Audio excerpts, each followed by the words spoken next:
We should do like a podcasting marathon for charity. Yeah, that's exactly what the people want, right? 24 hours straight of recording. Live stream. Yeah. Us just talking about Atlantic City on Twitch. On our much used YouTube channel.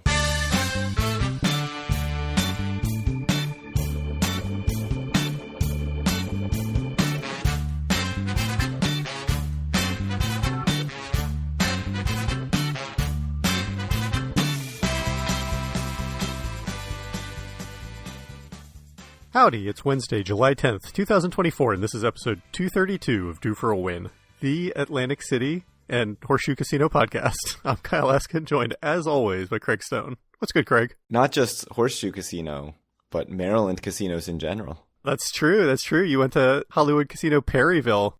We have to save that, though. I know, yeah. After the break. What's good was our very long break from recording. Yeah, I know. Man, we really have to thank the corporate overlords at Due for a Win Incorporated for giving us such a long break. So much has happened. Like, we haven't talked about the May data yet, which was released in mid-June. I went on a whole family reunion. I got COVID and recovered. Like, a lot has happened since we last recorded. Did you end up feeling pretty garbage when you had COVID, or was it pretty much okay? Because it seemed like just from the one message you sent me that it was okay, at least the first day. It mostly felt like allergies, so I didn't think anything of it until my dad messaged me saying that he tested positive, and then I was like, oh, that makes sense. But so it sounds like it wasn't too dire from your side. I felt pretty bad for a couple days, but not horrible. I was never like totally out of commission. I didn't take a sick day or anything. One of those days was 4th of July, which is the best way to spend 4th of July is inside. It's what our founding fathers would have wanted. That's true. With a communicable disease, I think that's what our founding fathers definitely wanted. They hated the outdoors. A known fact. Yeah. They came to America for central AC. Right. I mean, it's sort of true. I mean, they certainly don't have that technology in Europe in many places. So. Oh, that's a good point. Yeah. Could still be in Great Britain, probably without AC in your place, like when you were born. I don't know if you had AC or not, but... I have no idea. I was a baby. We have an always once never here that we have saved now for a month. I know. It's been so long. And I even talked it up the last time we recorded a month ago.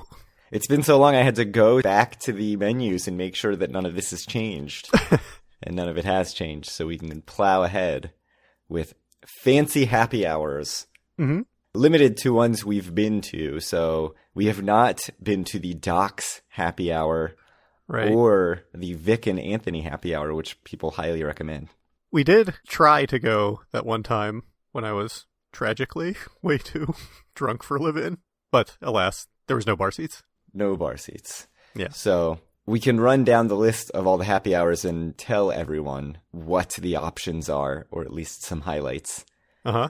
So Knife and Fork. Their happy hour is daily from 4 to 6 p.m. It's half-priced appetizers, which means $13 to $19, or a seafood sampler for two for $52, also on the menu. I don't think there were any cocktail specials. At least there's none listed on the website, and that's how I remember it too. When we went, I don't think there was any alcohol specials. Yeah, and it's only at the bar, so this is one that you need to get there early for if you want to be there. You need to stand in line. Yeah. The second one that we're using for Always Once Never is Cardinal, which we went to in our last trip. Their happy hour is Wednesday to Sunday, 4 to 6 p.m. and 9 to 10 p.m. It's only at the bar. They have a selection of $10 cocktails, $5 beer, $5 well drinks, $6 Proverb wines, which I'm assuming is some brand of wine. Yeah. $1 oysters, appetizers from $6 to $10, and $14 large plates. We'll get into our varying opinions about Cardinal. Yep. And then the last one is Doherty's, 4 to 6 p.m. every day, just like Knife and Fork. They also have a late night happy hour Friday and Saturday from 9 to 10 p.m., which I feel like is something that we should do sometime. Mm-hmm. I love a late night happy hour. I'm a big fan. I mean, we did the 10 to 11 late night happy hour at Osu, right? Yeah, and I thought it was awesome. Just like have an early happy hour, have a late night happy hour, done. Doherty's has $1 clams, $1.50 oysters, $5 to $10 appetizers, $4 domestic drafts, $5 high noons for you seltzer people, $6 new Amsterdam cocktails, $6 selected glasses of wine, $7 bullet cocktails, So of those three, which one are you doing every single trip? Which one are you doing once more and never again? And which one are you throwing into the ocean? I think you're just canceling the happy hour here. You're not shutting down the restaurant. So the restaurant will stay, Yeah. but the happy hour has got to go. That's my take. I don't know. Do you have any sense? For me, one of these is like the obvious always, but do you want to make a guess what it is? I think Doherty's is your very obvious always. Yes, that's right. It's in a casino, right? So we've been twice, and we had a really fantastic experience one time and like a pretty medium experience the other time. Though I think it was mostly that it was like hard for us to get served that second time. But yeah, I think that the deal is very good. I mean, you are literally in a casino, and it's a casino I actually happen to be in the minority and enjoy being in. Cheap beer, very cheap oysters and clams. It's everything that I want in a happy hour, personally. I was on record as saying Cardinal I thought was basically the best deal in AC after we went. Mm-hmm. You were less enthused, I think. Yeah, so between the other two, Cardinal was fine. I don't know how much I would get out of that happy hour versus like just going there normally. Knife and Fork, realistically, like I don't really want to go have dinner there. And like I thought the happy hour was good. I think I thought it was better than you thought it was. Yeah. I would like to do the Knife and Fork happy hour again, and Cardinal's happy hour I would throw into the ocean. But that's not to say that I don't want to go back to Cardinal, because I do, but I don't need to do the happy hour again at Cardinal. Like that's my feeling. I'd much rather go to Doherty's or Doc's than go to the Cardinal happy hour for a second time. Yeah, it's an interesting one because none of these are bad options. Right. No, none of them are bad. And Knife and Fork, I would choose Cardinal every time, way above Knife and Fork every time. Like, way above it. But for one more time, I think Knife and Fork is perfect for that. Yes, I think I'm entirely on the same page with you. And my initial thought about this was, I loved Cardinal. I thought the happy hour deal is amazing. It's not that inconvenient. Like, it's in the Orange Loop. It's not very far off the boardwalk. It's easy to walk to. Yep. They do have frequent happy hours. It's not like, Knife and Fork where you have to wait in line ahead of time. It's not like Super Frico, the happy hour is only an hour long, right? So very limited. It would be very hard to do always. None of these would be particularly difficult, I don't think, to do always, except for Knife and Fork. It's not right in a casino. It's a little bit more, you got to plan ahead, right? Mm-hmm. But we tried almost everything on the menu, I thought, at Cardinal. Mm-hmm. So as much as I liked it and as much as I would get that stuff again and maybe try, a couple more things, I don't think I have to do it again out of these three. Like if I have to pick one to do always, I'm picking Doherty's because, like you said, convenience factor. I do, as I was looking at the menu for these again, the one that jumped out at me was Doherty's being like, I want to try all this stuff again. I want to go get oysters, go get some beers or some bullet cocktails. Especially if you're staying at resorts, it's super easy. I love the late night happy hour option, like I said, although Cardinal has that too. And then, like you said, like Knife and Fork is just the perfect once more.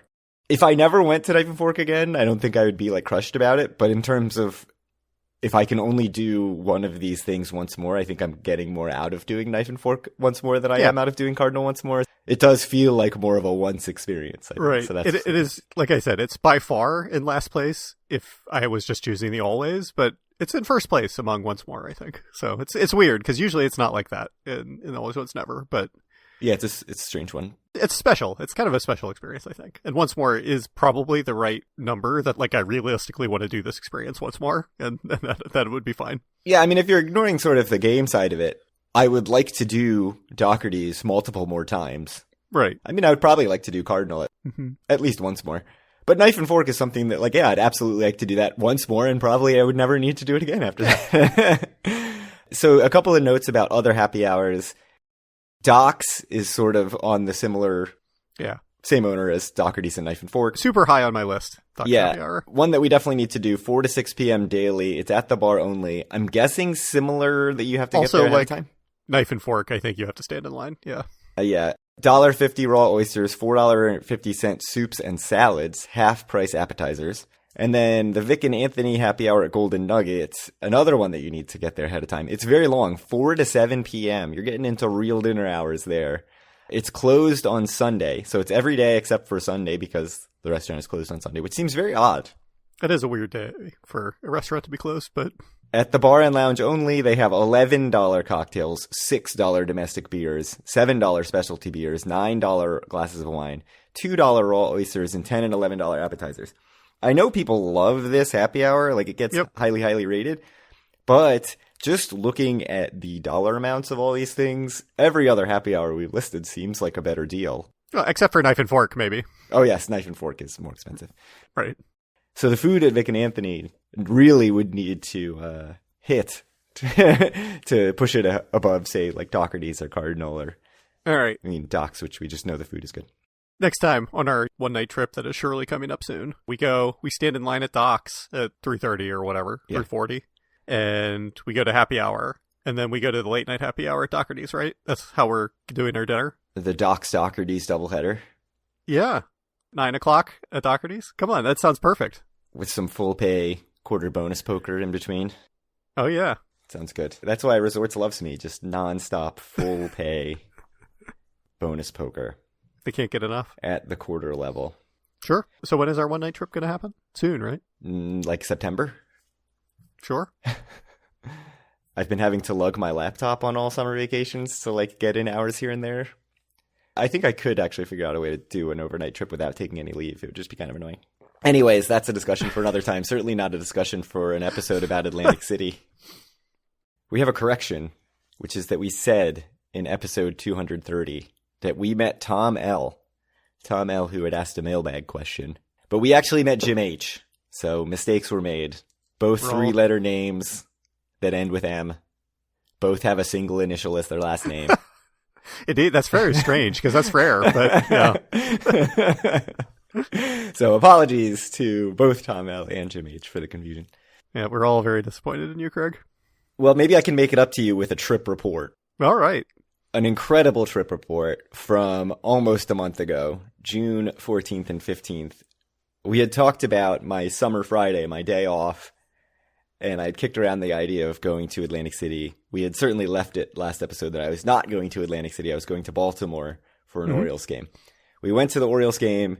The Orioles lost in extra innings. There was a rain delay in like the 10th inning. I mean, it was still fun, but it was really delaying my Horseshoe time. So I made it to Horseshoe. I did go to Horseshoe after the game. Got there at about 11:30 p.m., which I think is ideal time to get to Horseshoe. Mm-hmm. And it was my first Horseshoe experience in a while. So that was something. I have to say, I remember the downstairs being pretty lively, and it is now extremely dead. Yeah, don't go downstairs. It's very sad down there. There's nothing down there. There's nothing down there. Here's one thing that's down there. An 8.5 Jacks or Better machine at the quarter level. There is one in the entire place. I don't know how I stumbled upon it. Like, I guess I just checked every single pay table. And it's all janky, like the screen flickers. So that was very distracting. I was like, is this going to give me a migraine? But I did get a straight flush on it, so it made me a little bit of money. That's good. I actually thought upstairs was pretty fun. Like, they have a good selection of slots. Upstairs is totally fine. Yeah, downstairs is like dire. They've closed everything. Yeah, just everything, right? Like even the bar in the middle is like not the like actual bar in the center. That's multiple stories, but what used to be the beer bar back in the food court is closed. So it's so dead. It's bad. It's unbelievable. It's bad.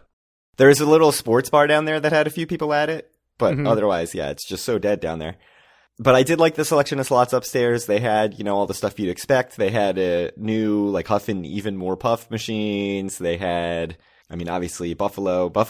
I had a nice little Buffalo session, made $120 on that. They have lots of Dragon Link and all that kind of stuff. Like, the slot selection is very good. It was a good time. I liked the soda machine, self-serve soda machine. Yeah. One thing that I was very happy about with the self-serve soda machine is that they had caffeine-free Diet Pepsi, which was an excellent choice for 11:45 p.m. rather than, just drinking regular caffeinated Diet Pepsi, which I would have done if that wasn't an option. I was there with our friend Dave. He ended up playing Stadium Craps. I sat down at the Stadium gaming machine and saw the limits were like $10, and I was like, this seems, or maybe it was even 15. It was high. I think it's 10 usually. And also while earning no tier credits. And so I was like, I'm going to go play some slots instead. Earning no tier credits while it says you're getting tier credits. Yes. Like, I think it's amazing. Dave did very well at the Stadium Craps, he said. So that's good for him. One thing they had, I know there's no drink service in the Maryland casinos. No, well, there's drink service. You just got to pay. You got to pay for alcohol. Yep. But they had a special. I think it was Bailey's. It might have been knockoff Bailey's. It was some sort of Irish cream. And then $5 Teeling Irish whiskey shots So what I did was I bought a $5 shot of Teeling Irish whiskey and got my cup of caffeine-free Diet Pepsi and combined the two and had a delicious little cocktail. So that actually worked out okay. I ended up staying until almost 2 in the morning and then hopped in an Uber and went back to my hotel. I had a pretty good time, I would say. It was not amazing, but it's fine. Like, if you're in Baltimore and it's late at night and you need something to do, it's good. It's probably fine at 11 p.m. Just to follow up on the Horseshoe report, I was at Horseshoe less than a week ago, 5 days ago maybe, last Friday. And it was, of course, at like 8 a.m. And it was, of course, just completely empty. Yeah. So that's not great. One thing I have to say in favor of Horseshoe Baltimore is there's getting to be more stuff around it. Like, you always go to Topgolf before you go. Or after. Mm-hmm. There's also now a couple breweries over there. Like, Checker Spot has moved across the highway. But it's walkable. And Checker Spot's a great brewery, big tasting room. And then there's a few other breweries that are a few blocks away. So if you're just Ubering or cabbing around, or it's nice weather and you can walk, you can go to Waco Street, Pickett. Lots of little places to go check out. And I think it's worth doing that if you're in the area. So it was fun. We went to Checker Spot before the Orioles game, then went to the Orioles game, then went to Horseshoe. A nice little day. A nice little day. But again, like, I don't feel the need to like go out of my way. Like, if I stayed in Baltimore and I didn't make it to Horseshoe, that would not feel like a bad thing at all. Hollywood Casino, on the other hand. Oh, yeah. How was your Hollywood experience? Yeah. So the next day I woke up, I went and grabbed a coffee, like walked up whatever it was, Charles Street or something, and got a coffee. As I walked into the coffee place, I was like, oh, I dated a girl who lived in this building. All of 20 years ago. Anyways, and then got my coffee, checked out, got in the car, and drove to Hollywood Casino Perryville in Maryland. It was maybe, 45 minutes north of Baltimore. I got there at 11 a.m. on Saturday, June 15th. No table games open. Oh, really? Nothing? Nothing. Wow. The one thing that jumped out at me is, I don't think it shares a parking lot, but it is across a parking lot from the new Great Wolf Lodge in Perryville. Uh-huh. So the idea of, taking your kids to the water park, staying at the Great Wolf Lodge, and basically just treating Hollywood Casino as the Great Wolf Lodge's casino sounds decent, except that you're in Perryville, Maryland.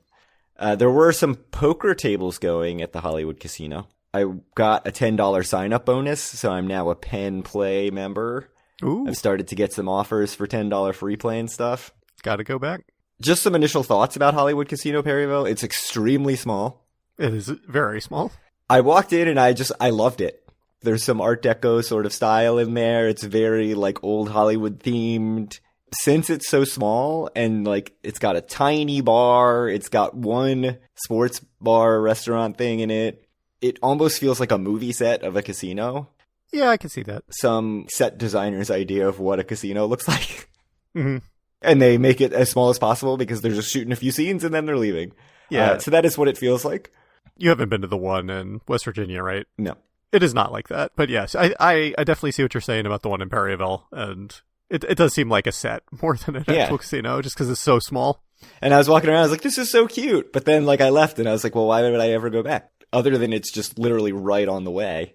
The reason I used to go, when I say used to go, I mean went like 2 or 3 times ever, is just on the way either to or from Atlantic City. It's just, hey, somewhere I can go and play $10 blackjack or craps or whatever. I ended up getting my $10 sign-up bonus, played Wonder Woman. They have 3 Wonder Woman machines. It went very bad for me. I did the stupid double top dollar at $3 a spin. I lost my $50 extremely, extremely fast. I got one line hit, I think. So I think I went through $50 in like 18 spins. It was bad. So I never got to do the offers and stuff, so that sucked. Very disappointing. Drank a lot of free soda from the Coke Freestyle machine. So that is one thing. That's an upgrade from the last time I was there. Didn't have that freestyle technology. Yeah, Horseshoe, like, I don't mind Pepsi products, but Horseshoe just has, like, Pepsi regular fountains. But Coke freestyle machines, like, that's my jam. Like, I would go to the Burger King by me just to get a soda from the Coke freestyle machine. Like, if you can get peach... You need, like, peach-flavored Mellow Coke. Yellow. Oh, God. So bad. He's got to get really the weirdest stuff. I got some sort of, like, Fanta, the syrup sort of like splattered out, and I had like orange spots on my hands that I could not wash off. It was crazy. Anyways, weird story.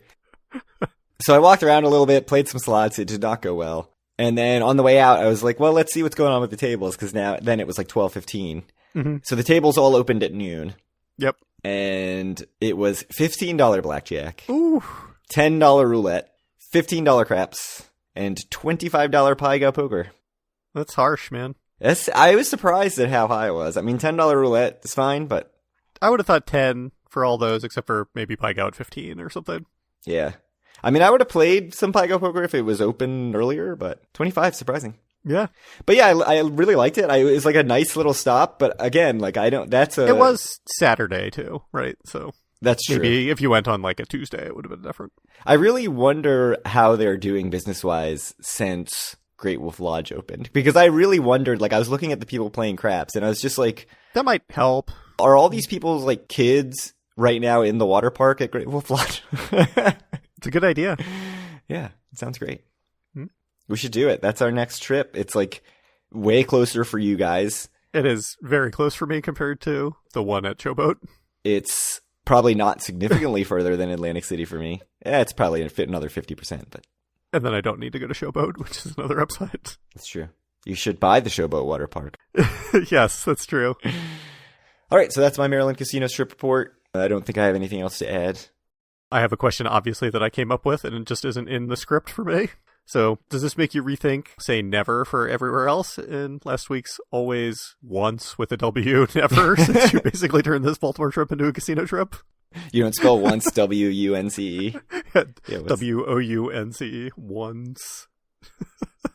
Yeah, it was interesting how much it felt like a casino trip. I mean, I spent a good amount of time at casinos. It sort of was not the entire focus of the trip, but was a central part of the trip.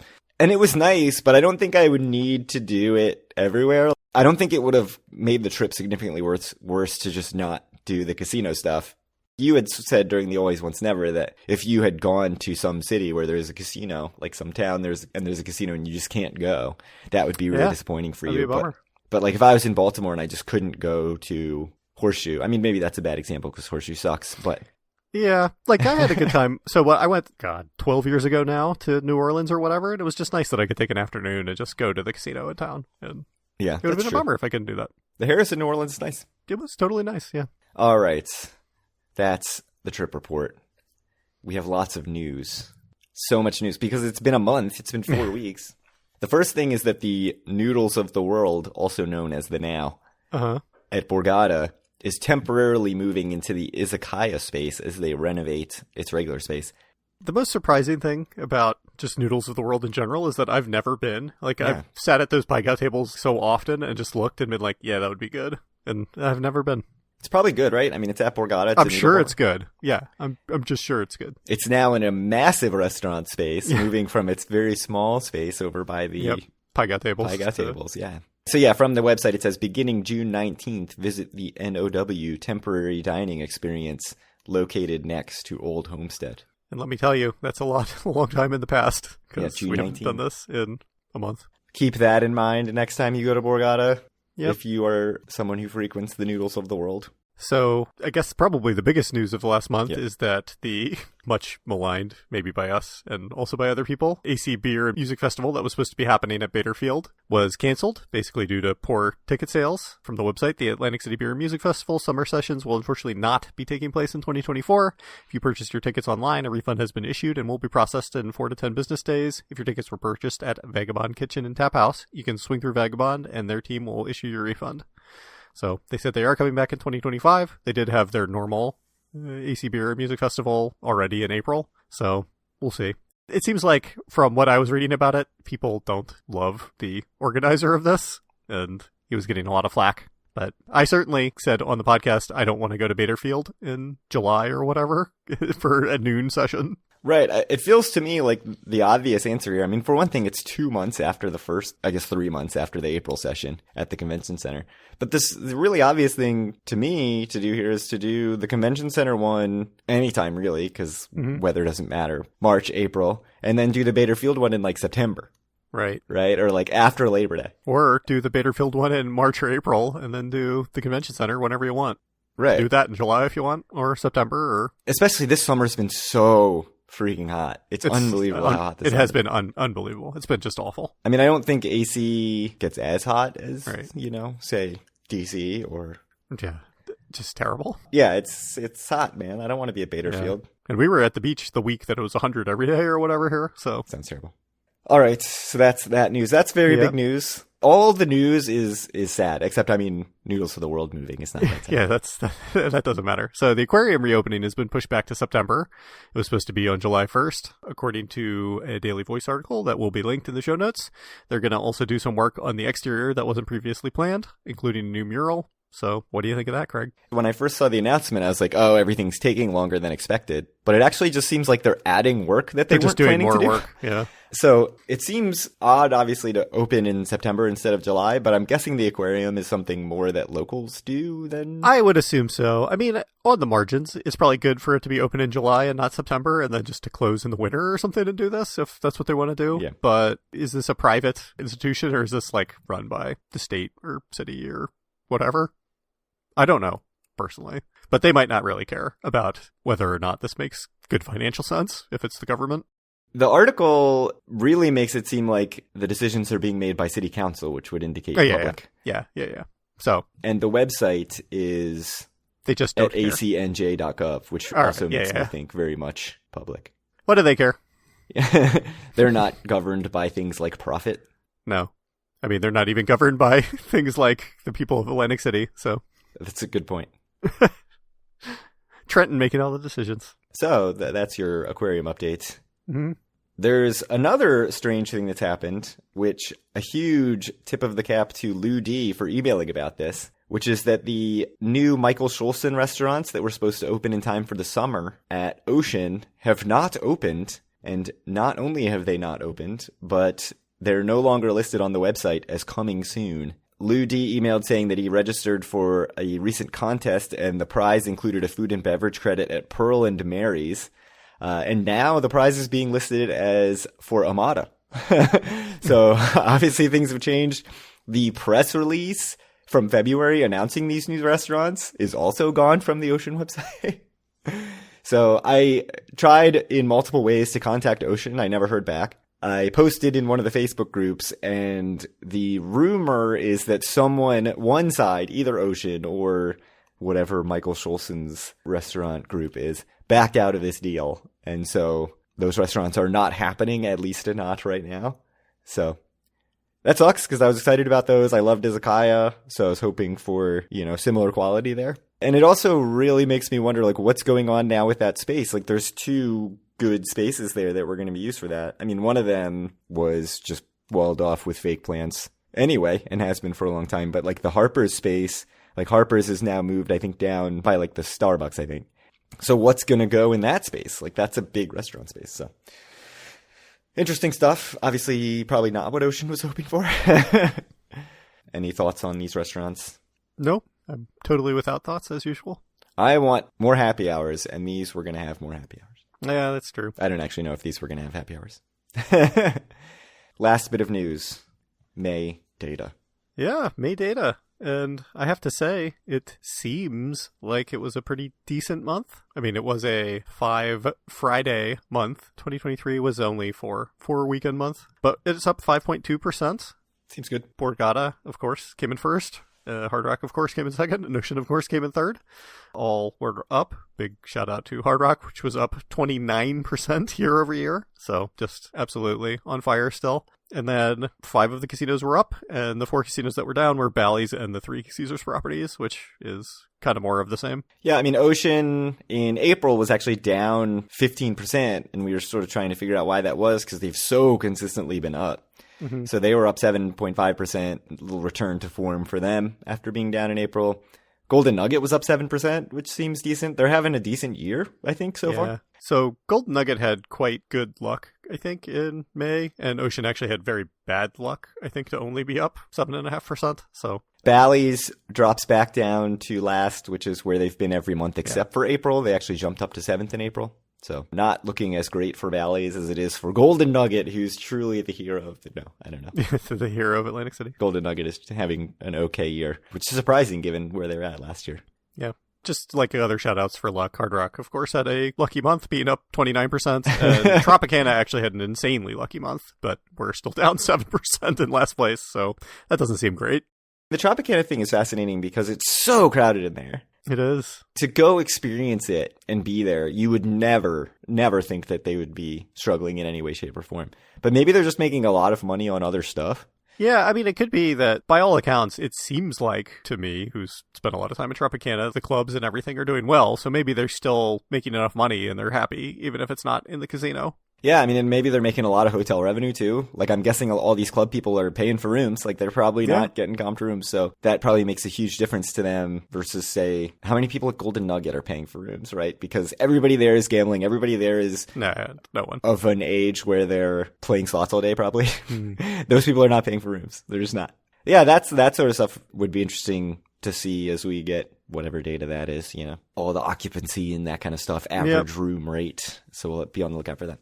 So Wayne Perry's article, Associated Press article about this, points out that the May in-person revenue surpassed the pre-pandemic May, so 2019 revenue. That's sort of been his barometer for a long time, is like, okay, can they actually make more than they did before the pandemic? The highest month since 2013. It looks like 2013 is the last year that beat this year.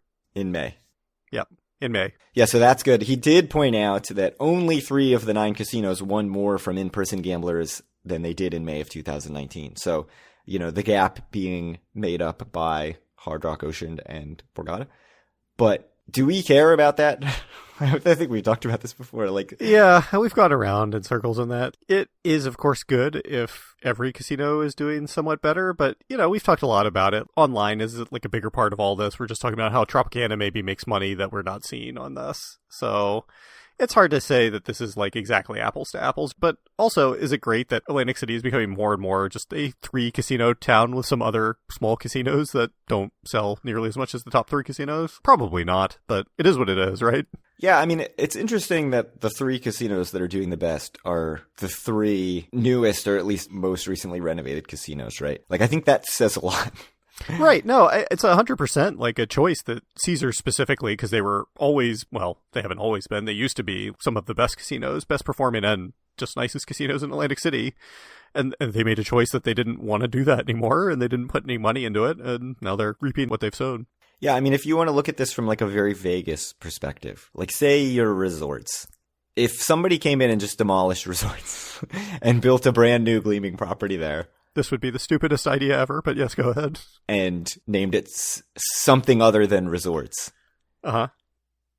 I would think that they would be optimistic about their ability to be more in the Borgata Hard Rock level of revenue. I agree. I mean, Ocean is basically that, right? Right. And Hard Rock. Ocean and Hard Rock are both, in some sense, brand new casinos. So I think if you're looking for like signs of the health of Atlantic City, I think the fact that the 3 nicest and newest casinos are doing well and sort of bringing it to where the revenue of the city as a whole is growing, I don't think that's some bad sign. Right. I don't think it's saying like, oh, well, yeah, but they're totally carrying the rest of the people. Are they carrying everyone else, or is it that they're just better? Like, obviously, the better product is doing better, and if there was more better product, that more better product would also do better. No, I think that's right. I mean, I think it is the 3 newest casinos, like, especially if you consider, like, I think Hard Rock is basically a new casino compared to Taj. And even if it's not, I think it is still the 3 newest casinos in Atlantic City. Because Taj was built after all the other 6, right? So... Yeah, I mean, obviously Golden Nugget got a big renovation, but there's only so much you can do with that space. Going from Trump Marina to Golden Nugget. And this is very different than initial era of Ocean, right? Where Ocean just... Right, it failed. So it was this sense of like, you can't open something new in Atlantic City and succeed. Well, I mean, didn't they spend like $5 billion on that property too? Like, it still wasn't a good idea. But if you're looking at investing in Atlantic City and sort of like, where is Atlantic City? Something new coming in and just totally flopping like that is a really bad sign. Whereas now you've got the new stuff doing well, and I think that's a much better sign.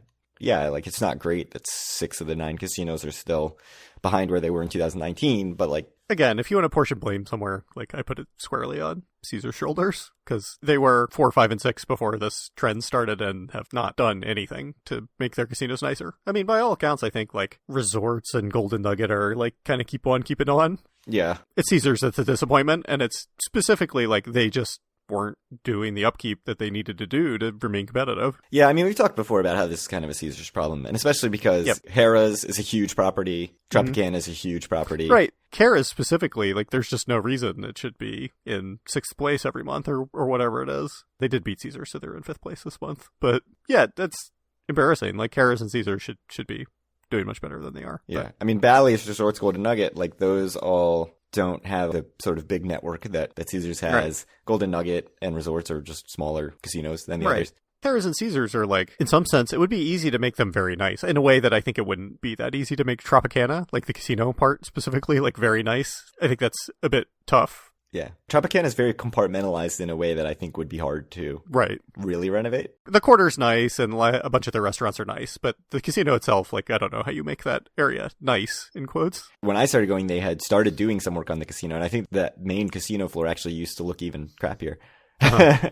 So I think it is a lot nicer than it was like 10 years ago or whatever, 15 years ago. But yeah, there's only so much you can do with the way that casino's set up. In terms of layout, it and Golden Nugget, like, I think it'd be easy to make Resorts or Bally's nicer, right? Like, there are nice open spaces with, like, good sight lines. It's easier for me to imagine how one could spruce those areas up than, like, Tropicana. Or Golden Nugget is just, like, this small, dark box, so... Yeah, I don't even know what you do with Golden Nugget. I think they've done what they could. Like, I think that even Golden Nugget's renovation is pretty nice, but there's just only so much you can do. Right. Yeah.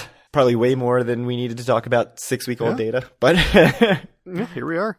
And when we come back, there will be some June data.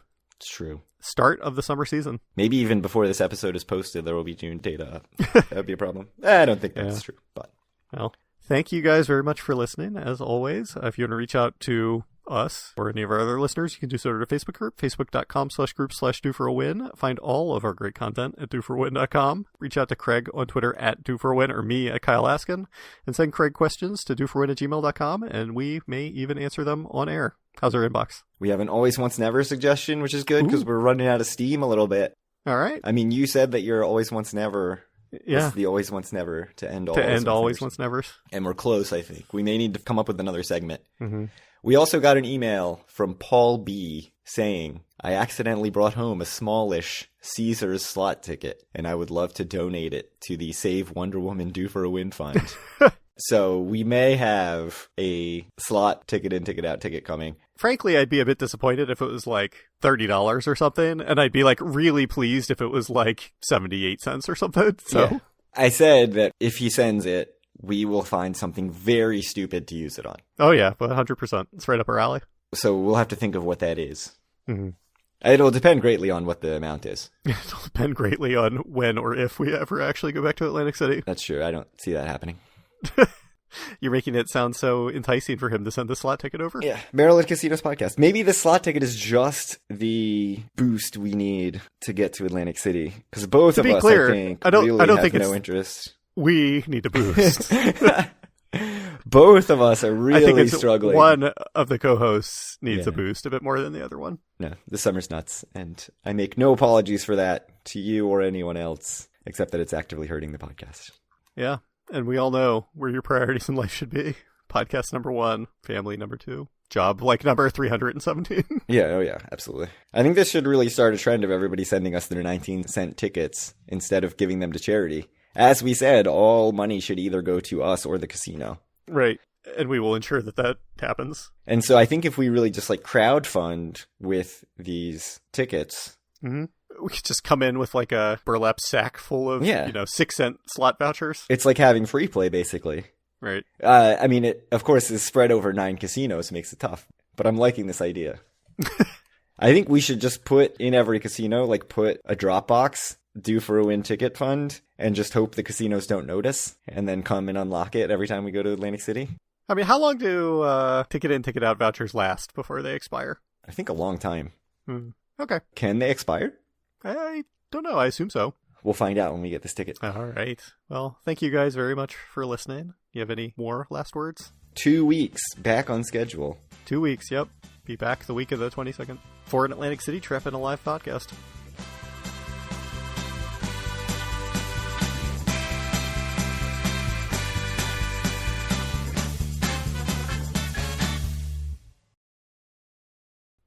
Certainly no Atlantic City trip, in case there's a question about that. Oh, no. It's already been agreed to. Our listeners are meeting up with us.